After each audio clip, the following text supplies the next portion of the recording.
네, 지난 영상에서 인테리어 견적을 받는 법과 그다음 인테리어 업체를 선정하는 법에 대해서 이제 간단하게 알아봤습니다. 근데 사실 인테리어를 견적을 받고 선정을 하는 거는 아주 초기 단계이고요. 이제 본격적으로 이제 인테리어가 진행됐을 때 어떤 것들이 있는지 진행 과정을 알아야지만 우리가 놓치지 않을 수 있습니다. 진행되는 과정에 대해서 자세하게 알아보는 시간을 갖도록 하겠습니다.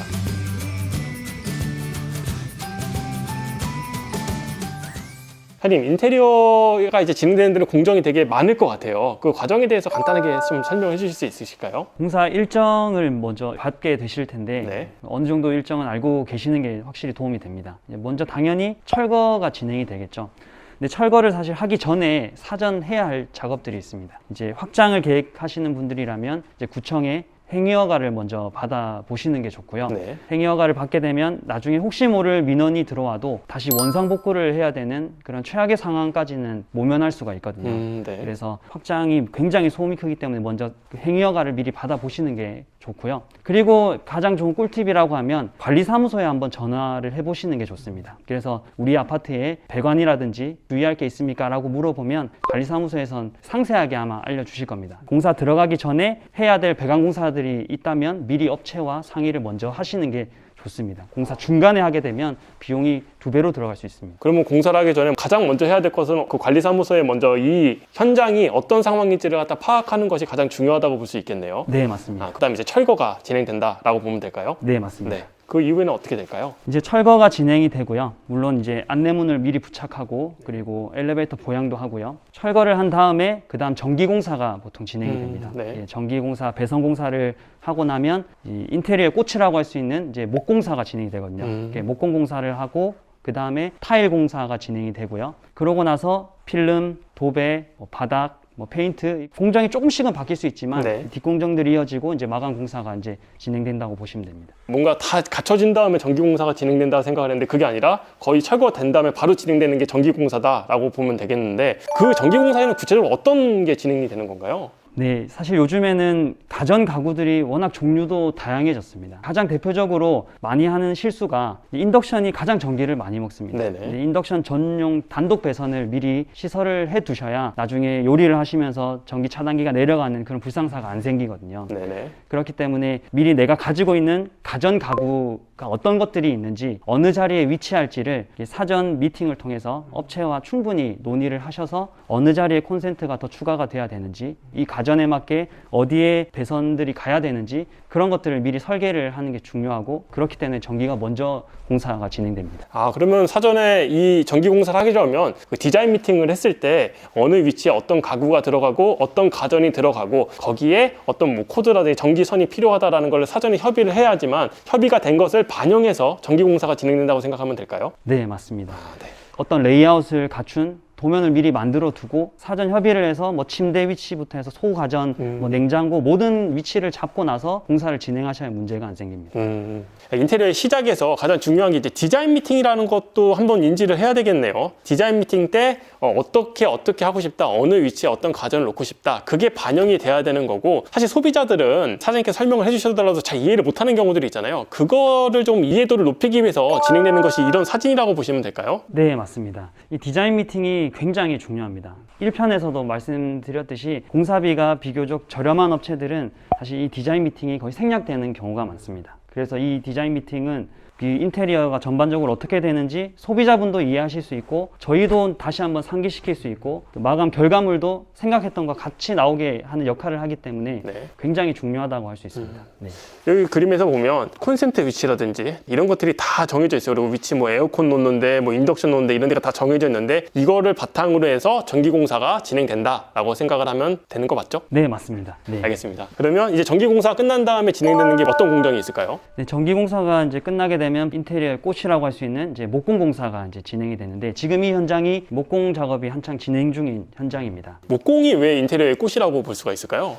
아무래도 이제 뼈대 역할을 하기도 하고요. 구조물들을 만들어서 이제 포인트가 될 만한 부분을 꾸며주는 역할도 이제 목공공사에 이제 진행이 되기도 하고요. 네. 그리고 이제 많은 분들이 관심을 가지는 확장을 할 때 단열이나 이런 부분에서도 목공의 역할이 굉장히 중요하기 때문에 네, 중요하다고 말할 수 있습니다. 단열을 하는 데서도 목공이 중요하군요. 네네. 아, 예, 몰랐습니다. 예, 그럼 이제 목공공사는 기간이 어느 정도 걸릴까요? 통상 이제 구조적인 걸 건드리지 않으면 간단한 몰딩 공사만 하시면 뭐 하루 이틀이면 되겠지만 네. 보통 이제 한 4일, 5일 정도를 잡으시는 게 꼼꼼하게 이쁜 마감을 하는데 필요한 날수 정도라고 보시면 되겠습니다. 전체 그 올 수리를 한다고 가정했을 때에는 목공이 한 4, 5일 정도는 걸릴 수 있다라고 생각을 하면 될까요? 네, 맞습니다. 네, 알겠습니다. 그럼 목공이 끝난 다음에는 그 다음 작업은 또 어떤 것이 진행될까요? 네, 그 다음에는 이제 욕실 공사가 이제 진행이 되고요. 네. 네, 욕실 공사에도 미리 선정한 타일을 가지고 원하시는 위치에 조적 선반을 만들기도 하고 욕조를 설치하기도 하고 디자인적으로 요즘 욕실이 굉장히 중요하기 때문에 네. 욕실 공사가 진행이 되게 됩니다. 음. 그 이후로는 이제 필름 작업을 하게 되고요. 네. 필름 작업을 하고 이제 발코니나 이런 곳들도 타일 공사가 끝났기 때문에 네. 이제 페인트 공사를 시작합니다. 페인트 공사가 끝나면 이제 도배 작업을 하고요. 도배 작업을 하고 나면 이제 전등을 먼저 다시는 게 좋습니다. 왜 그래야 되죠? 보통 이제 바닥재 공사를 하고 이제 전등 공사를 하시는 경우가 있는데요. 네. 이제 아무래도 이제 바닥에 스크래치가 나기도 하고요. 찍힘이 발생할 수 있기 때문에 먼저 천장 조명 공사를 먼저 하고 바닥 공사를 진행하시는 게 훨씬 좋습니다. 아까 전에 앞서 말씀드렸던 그 페인트 공정이 있다고 말씀하셨는데 그거는 뭐 베란다 같은 데를 말씀하시는 걸까요? 네, 맞습니다. 발코니 이제 페인트 공사를 하고요. 네. 당연히 이제 내부를 도장 마감으로 한다면 도배 작업 이전에 먼저 도장 작업을 진행하게 됩니다. 알겠습니다. 그 다음에는 이제 거의 이제 마무리가 됐다고 보는 걸까요? 그다음 이제 가구 마감을 가구. 네, 하시게 됩니다. 보통 이제 여기서 또 이제 실수하시는 경우가 있는데요. 네. 가구를 먼저 설치하고 바닥을 설치하는 경우가 있습니다. 이제 그렇게 되면 예를 들어서 나중에 북박이장을 이전을 하신다거나 하면 네네. 그 밑에 이제 마루가 안 깔려 있는 거죠. 그렇군요. 그리고 이제 싱크대 밑이라든지 손이 닿지 않는 곳은 이제 나중에 시공을 못 하기 때문에 네네. 이제 미리 먼저 바닥을 하고 그 다음에 가구 공사를 진행하시는 게 좋습니다. 알겠습니다.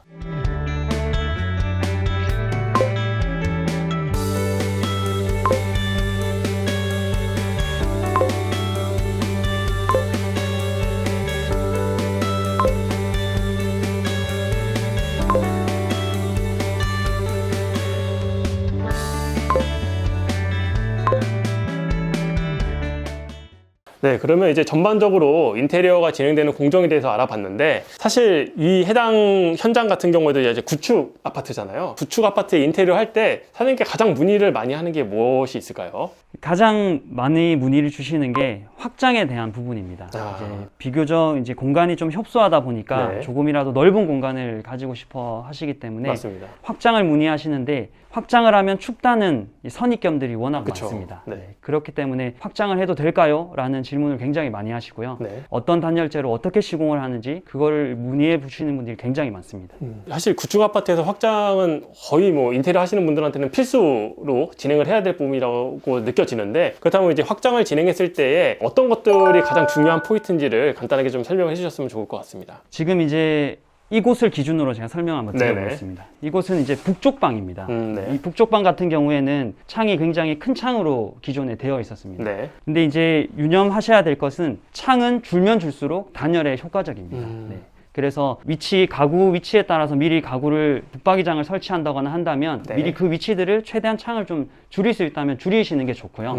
그리고 보통 이 방은 자녀분들이 거주하시게 됩니다. 네네. 그렇기 때문에 높은 창보다는 좀 낮은 창으로 해서 밑에 가구를 놓을 수 있게도 하시고 수납함이라든지 그렇죠. 그리고 추락도 어느 정도 방지가 되고요. 네네. 그리고 여기에는 난간대가 구축에는 항상 있습니다. 그래서 네네. 난간을 가려지는 위치까지 창을 조정을 해서 하시면 단열도 잡으실 수 있고 공간적인 이제 효과도 더 보실 수 있다고 할 수 있습니다. 네. 근데 사실 일반적인 사람들 봤을 때는 좀 창이 크면 좀 개방감이 있다라고 생각을 할 수도 있잖아요. 근데 그것보다는 이제 방에 대한 활용도를 따라서 단열을 좀 더 중점적으로 하고 창을 좀 줄이는 게 낫다라고 생각을 하면 될까요? 네, 맞습니다. 뭐 여기가 뭐 한강뷰가 있다거나 뭐 그런 리버뷰가 있다면 네네. 생각해 볼 만하겠지만 네네네. 아파트 숲뷰이기 때문에 그러네요. 과감하게 줄이시는 게 오히려 단열에는 더 효과적일 수 있습니다. 아, 여기 또 창을 보면 사실 일반적으로 창은 좀 가운데 있을 거다라는 생각하는데 약간 오른쪽으로 치우쳐 있는데 이건 왜 이렇게 돼 있을까요? 네, 그 이유는 바로 이 자리에 이제 책상이 배치가 될 자리이기 때문에. 아, 여기에 이제 붙박이로 있는 뭐 책상 같은 거를 놓을 수 있다는 말씀이신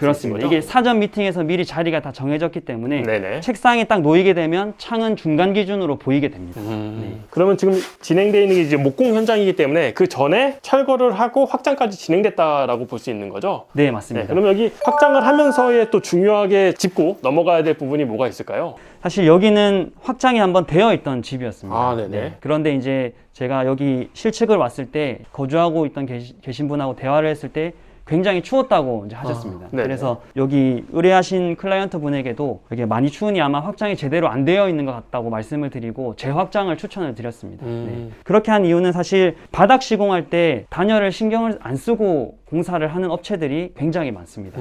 그 전에 공사했던 업체도 바닥을 드러냈을 때 단열재가 전혀 깔려 있지 않았습니다. 바닥에. 아, 그 단열재라고 하는 거는 소위 말하는 이런 분홍색 같은 걸 말씀하시는 건가요? 네, 이게 압출 단열재라고 하는데요. 네. 단열재 종류는 굉장히 많지만 뭐가 정답이다라고는 할 수는 없지만 네. 사실 바닥에 단열재 두께가 굉장히 중요합니다. 그래서 이런 아이소핑크와 같은 압출 단열재로 단열 최대한 많이 넣을 수 있는 만큼을 넣어주고 그 위에 난방 배관을 시설을 해야 온도가 이제 빼앗기는 일이 없거든요. 아, 그러면 기존에 확장이 되어 있긴 했었지만 소위 말하는 이런 단열재가 깔려 있지 않고 난방 배관만 되어 있기 때문에 제대로 된 효과를 내지 못했다라고 판단하면 될까요? 그렇습니다. 열이 이제 밑으로 다 빠져나가고요. 그리고 이 밑에는 확장이 되어 있지 않은 집입니다. 아, 그래요? 그렇기 때문에 열이 다 빠져나가게 되는 거죠.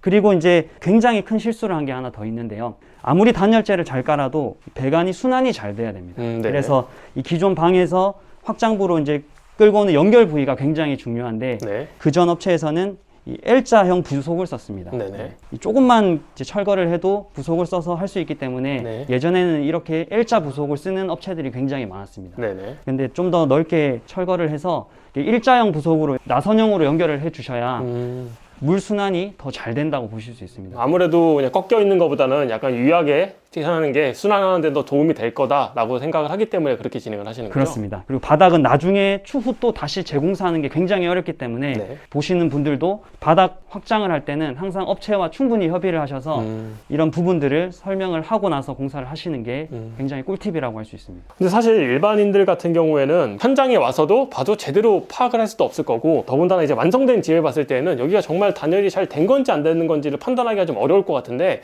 고객 입장에서는 어떤 것들을 좀 보면서 가면 좋을까요? 일단은 이제 이 확장 부분에 대해서만큼은 네. 사진을 좀 남겨달라고 하시는 게 좋습니다. 네네. 네. 업체를 의심한다고 이런 건 아니지만 네. 어쨌든 업체도 더 주의를 하면서 공사를 하게 됩니다. 그리고 단열재를 시공할 때 바닥도 중요하지만 이 바닥에서 이 벽이 만나는 부분 아, 그 네네. 부분까지도 단열재를 시공해 달라고 한 번 더 말씀해 주시면 좋습니다. 아, 요 꺾이는 부분을 말씀하시는 거죠? 네, 맞습니다. 이제 이렇게 외부 벽과 이 미장면이 그대로 만나면 안 됩니다.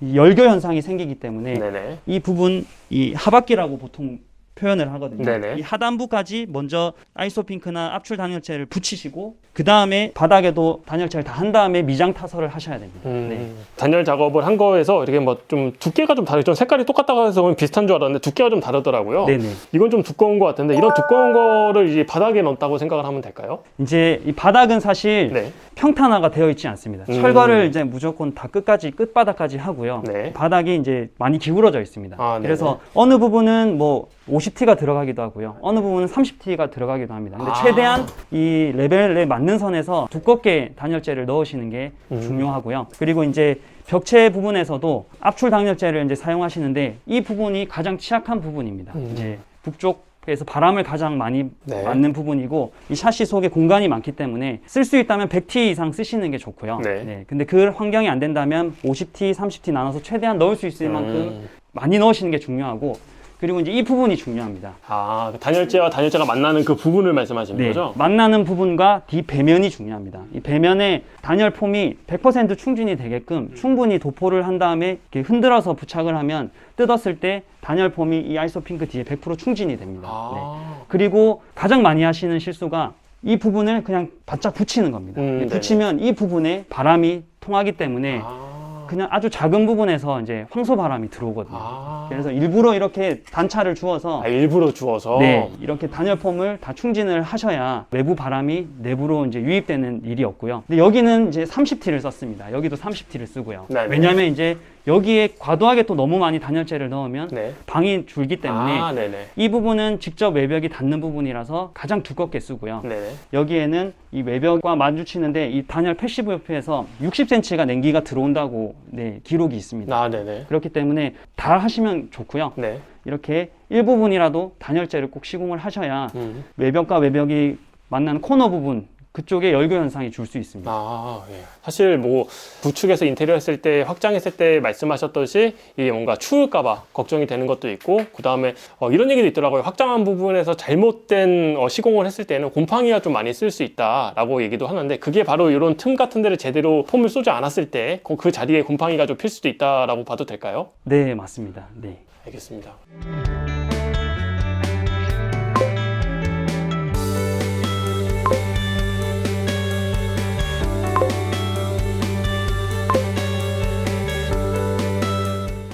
생각해보면 대부분이 작은 방은 선택적이라고 보이지만 거실 확장은 구축 아파트들 거의 대부분 많이 하시는 걸로 알고 있는데요. 뭐 단열에 있어서는 앞서 말씀해 주신 것과 거의 동일할 것 같은데 이 거실 확장에서의 또 중요한 부분이 있을 것 같아요. 어떤 것이 있을까요? 네, 일단 거실은 이제 샤시가 이제 메인을 역할을 하기 때문에 네.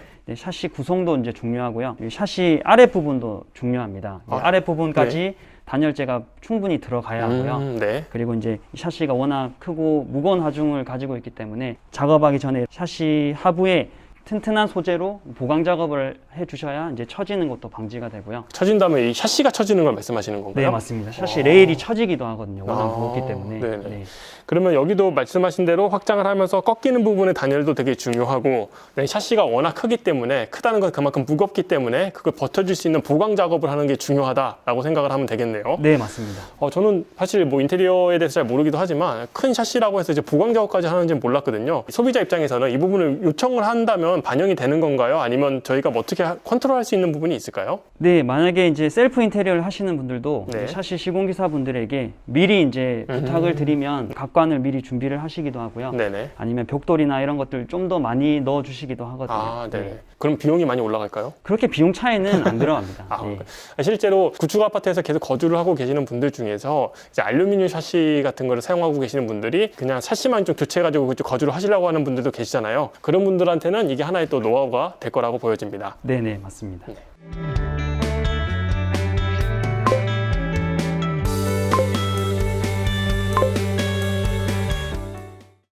네, 그리고 사실 지금 일반적인 단열에 대해서는 설명을 좀 다 해주셨는데 아무래도 좀 자는 방에 좀 단열도 좀 중요하다 생각이 들어요. 근데 그런데다가 아까 좀 말씀하셨던 그런 굵은 두꺼운 아이소핑크 같은 걸 대기에는 또 공간이 또 많이 줄어들 수도 있다는 생각이 드는데 이런 경우에 단열을 좀 효율적으로 할 수 있는 방법이 있을까요? 네, 요즘에는 이제 아주 경량화된 고성능 단열재들도 굉장히 많습니다. 네네. 조금만 검색해 보셔도 아실 수 있는데 이제 이보드라고 하는 자재도 있고요. 네. 그리고 이제 GCS 보드라고 하는 자재도 있습니다. 네네. 통상 핑크색 압출 단열재에는 바로 도배나 페인트 마감이 안 되는데요. 네. 이제 이거는 지금 이보드입니다. 이게 이보드 같은 이보드인가요? 경우에는 단열재와 마감재를 바로 붙일 수 있는 판넬이 같이 붙어져 나오기 때문에 네네네. 이렇게 얇은 소재를 써서 보강 단열을 하실 수가 있거든요. 그래서 이 집 같은 경우에는 여기가 외벽입니다. 끝 라인이기 때문에 네네. 대신 아직 곰팡이는 없습니다. 그래도 이 클라이언트 분이 걱정을 많이 하셔서 저렇게 두꺼운 단열재로 다 시공하면 물론 좋겠지만 공간도 줄고 비용도 많이 상승하기 때문에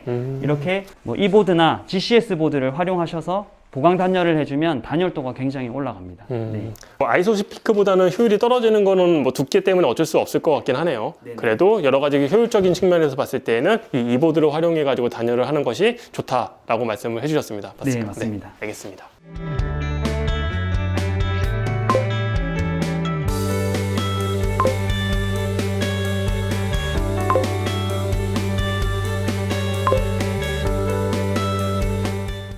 사실 구축 아파트에서 인테리어 할 때 가장 사람들의 관심을 갖고 있는 것이 이제 확장하고 단열이라고 생각이 되는데요. 그 부분에 대해서 사장님께서 자세히 설명을 해주셨고, 그러면 이제 마지막으로 이제 인테리어에서 이제 중요한 부분들이 있을 거예요. 가성비 인테리어라든지 이 부분을 하는 게 좋다든지 뭐 이런 것들을 좀 알아보는 시간을 갖도록 하겠습니다.